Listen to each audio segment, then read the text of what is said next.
မိမိကိုယ်ကိုမပြုစုစောင့်ရှောက်နိုင်သောလူနာများတွင်စီးနှင့်မစင်များစုဆောင်ရန်အိုးတလုံးထည့်သွင်းခြင်း လူနာကိုဘေးတစ်ဆောင်လှမ်းနေပါစီ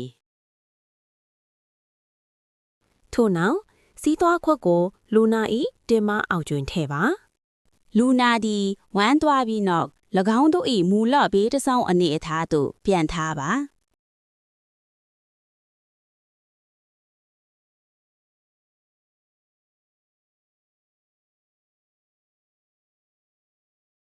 ထို့နောက်စီးသွားခွက်ကိုဖယ်ရှားပြီးတန်ရှင်းရေးလုပ်ကာအညစ်အကြေးများနှင့်အညစ်အကြေးများကိုတုပ်ပြီးအချောက်ခံပါထို့နောက်လူနာကိုပက်လက်လန်းထားပါ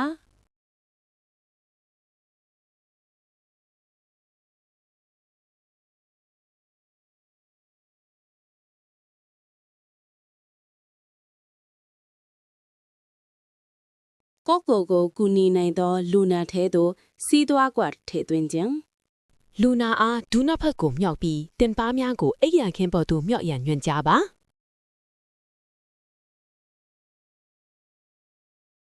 လူနာမစင်စွန့်ပြီးသည်နှင့်အညစ်အကြေးများကိုတန်ရှင်းရေးလုပ်ပြီးစီးသွားခွက်ကိုဖယ်ရှားပါ